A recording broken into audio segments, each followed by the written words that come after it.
Hello friends, success কর YouTube চ্যানেলে আপনাদের সকলকে স্বাগত। আমরা WBCS এর পার্ট 3 51 থেকে 100 এই কোশ্চেনগুলো আপনাদের সাথে তুলে ধরেছি। সেট বি এর উপরে তো মূল আলোচনা করছি আমরা, তো চলুন সেই অ্যান্সারগুলো আমরা মিলিয়ে নিই।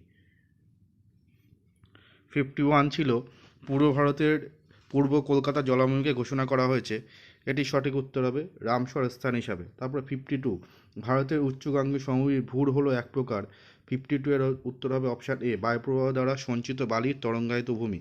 তারপর 53 পশ্চিমবঙ্গে ভূমি সংস্কার আইন বলবৎ হয়, ভূমি সংস্কার আইন বলবৎ হয়েছে 53 এর হচ্ছে সি 1955 সাল থেকে। তারপর 54 ভারতের সেন্ট্রাল ইনল্যান্ড ওয়াটার ট্রান্সপোর্ট কর্পোরেশনের সদর দপ্তর, এটি সঠিক উত্তর হবে 54 বি কলকাতায়। তারপর 55 কলকাতার মেট্রো রেল কবে চালু হয়, কলকাতার মেট্রো রেল চালু হয় 55 এর হবে অপশান এ 1984 সাল থেকে। তারপর 56 ভারতের কয়লা সঞ্চয়ের প্রায় 80% অবস্থান করছে কোথায়, এটা উত্তর হবে দামোদর উপত্যকায় 56 এর এ। তারপর 57 তেলেঙ্গানা একটি পূর্ণরাজ্য হিসাবে আত্মপ্রকাশ করে, এটা হচ্ছে অপশান বি 1 জুন 2014। তারপরে ধনেখালি কী জন্য বিখ্যাত, ধনেখালি হচ্ছে 58 এ তাঁত শিল্পের জন্য বিখ্যাত। তারপর তিস্তা নদীর পশ্চিম ভাগ যে নামে পরিচিত 59 হচ্ছে অপশান বি ডুয়ার্স। তারপরে 60 কোশ্চেন নম্বর 60 সুন্দরবনকে নিম্নলিখিত বৈশিষ্ট্যের জন্য ওয়ার্ল্ড হেরিটেজ সাইট হিসাবে নথিভুক্ত করা হয়েছে, এটি সঠিক উত্তর হবে 60 সি ম্যানগ্রোভ বনভূমির জন্য। তারপর 61 হলো জলপাইগুড়ি শহর কোন নদীর তীরে অবস্থিত, জলপাইগুড়ি শহর হলো 61 হচ্ছে এ তিস্তা ও করলা নদীর তীরে অবস্থিত। তারপর 62 রামমাম জলবিদ্যুৎ প্রকল্পটি কোথায় অবস্থিত, রামমাম জলবিদ্যুৎ প্রকল্পটি হচ্ছে দার্জিলিংয়ে অবস্থিত 62 ডি। তারপর 63 নিম্নলিখিত কোন জোড়াটি সঠিক নয়, এটির সঠিক উত্তর হবে 63 এর হচ্ছে অপশান ডি দচিগ্রাম আর এশীয় সিংহ, এটি সঠিক নয়। তারপর 64 পশ্চিমবঙ্গে কোথা থেকে কোথায় প্রথম রেলপথ চালু হয়, 64 উত্তর হবে অপশান এ হাওড়া থেকে হুগলি। তারপর 65 নিম্নলিখিত কোন রাজ্যের মধ্য দিয়ে কর্কটক্রান্তি রেখা অতিক্রম করেনি, 65 উত্তর হবে অপশান সি ওড়িশা।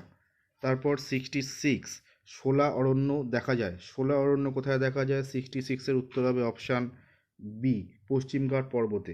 তারপর 67 কোলেরু হ্রদ কোথায় অবস্থিত, কোলেরু হ্রদ অবস্থিত হলো গোদাবরী ও কৃষ্ণার মধ্যে 67 বি। 68 জনসংখ্যার লাভ্যাংশ বলতে কী বোঝায়, 68 উত্তর হবে অপশান সি 16 থেকে 64 বছর বয়সের মানুষের সংখ্যা বৃদ্ধি, এটাকেই বলা হয় জনসংখ্যার লভ্যাংশ। তারপর 69 স্বাধীনতা লাভের সময় পশ্চিমবঙ্গে নিচের কোন জেলাটি ছিল না, স্বাধীনতা লাভের সময় পশ্চিমবঙ্গে নিচের কোন জেলাটি ছিল না, এটি সঠিক উত্তর হবে 69 এর এ কোচবিহার জেলাটি ছিল না। তারপর 70 কোশ্চেন হলো পশ্চিমবঙ্গে শিক্ষার হার 70 হলো অপশান সি 77.08%। তারপর 71 নিম্নলিখিত রাজ্যগুলির মধ্যে পশ্চিমবঙ্গের সঙ্গে সর্বাধিক দৈর্ঘ্যের সীমান্ত আছে কার, সর্বাধিক দৈর্ঘ্যের সীমান্ত আছে 71 উত্তর হবে অপশান এ ঝাড়খণ্ডের।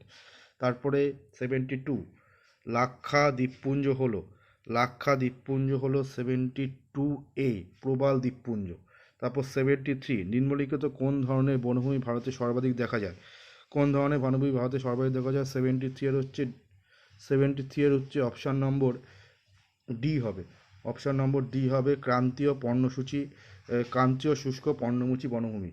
তারপর 74 হলো মানস সরোবর অবস্থিত হচ্ছে সি কৈলাস পর্বতশ্রেণীতে। তারপর 75 শিলং শহর অবস্থিত খাসি পর্বতে, 75 হবে সি খাসি পর্বতে। তারপর 76 এখানে ম্যাথের কোশ্চেন ছিল, তো এগুলো আমরা সলভ করে দিয়েছি। 76 হচ্ছে উত্তর হবে option number C 90 centimetre.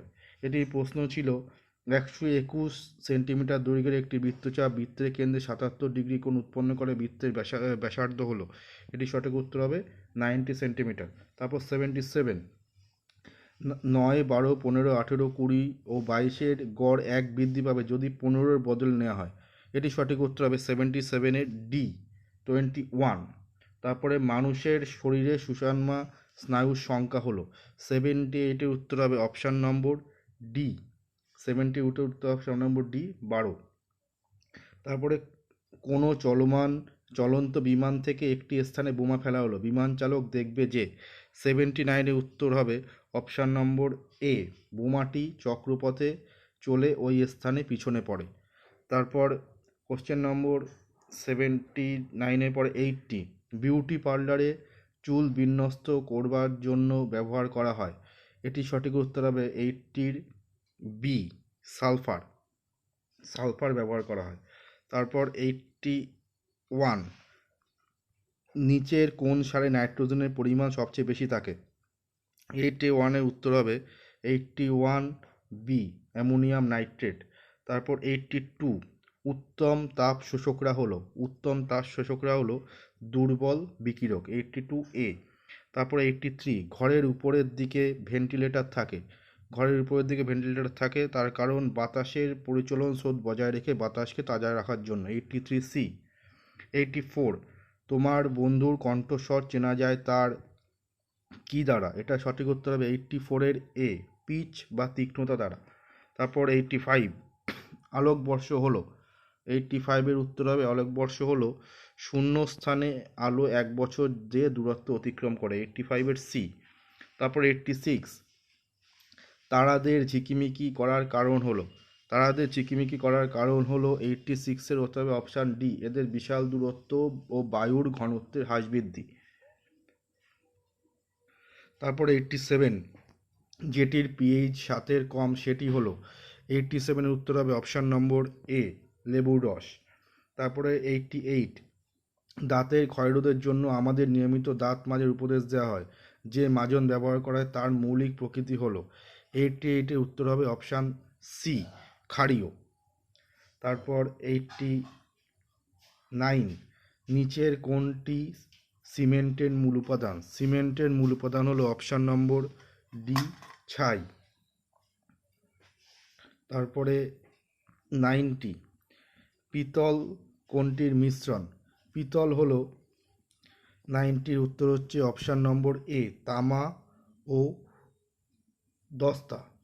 দস্তার mixture হচ্ছে পিতল। তারপর 91 হলো কোনো ঘনকের পতিতাধার দ্বিগুণ করলে ক্ষেত্রফল বৃদ্ধির শতকরা হার হলো 91 ডি, 300%। তারপর 4-এর 3, 8-এর 9 ও 3-এর 5-এর লসাগু, এটির লসাগু হবে অপশান নম্বর বি, 24। তারপরে 93, এখানে এটা যেটা হবে যে 1 square plus 2 square plus 3 square dot dot dot 10 square ওখানে দেওয়া আছে, তাহলে 5 square 6 square 7 square dot dot dot 10 square মানে কি, মানে এর মান কত, এটির সঠিক উত্তর হবে 93 এ, 330। তারপরে 94, দুটি গাড়ি উচ্চ গতিতে একে অপরকে অতিক্রম করছে, তাদের পাশাপাশি চলার বিপদের কারণ হলো, 94 উত্তর হবে অপশান সি, তাদের মাঝের অংশের বায়ুর চাপ কমে যাওয়া। তারপরে 95, প্রতি একক ভরে বেশি ক্যালোরি যোগান দেয় যে খাদ্যে, তা হলো, 95 উত্তর হবে অপশান নম্বর সি, ফ্যাট।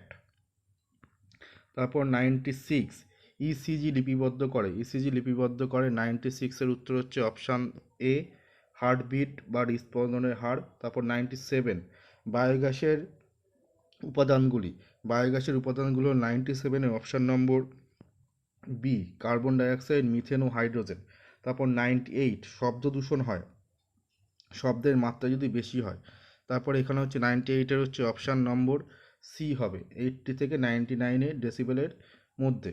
তারপর 99, কোনো ব্যক্তির অ্যালকোহল আসক্তির জন্য লিভার ক্ষতিগ্রস্ত হয়, কারণ এটি, 99 উত্তর হলো অপশান এ, অ্যালকোহলের উপাদান অপসারিত করে।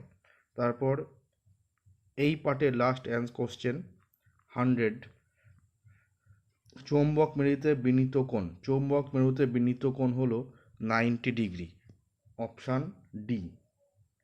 আশা করি আপনাদের যারা এক্সাম দিয়েছেন তাদের সকলের জন্য এটা খুব গুরুত্বপূর্ণ হবে। তো যদি কোনো প্রশ্নের উত্তর ভুল মনে হয় সেটা আমাকে অবশ্যই কমেন্ট করে জানাবেন। ধন্যবাদ।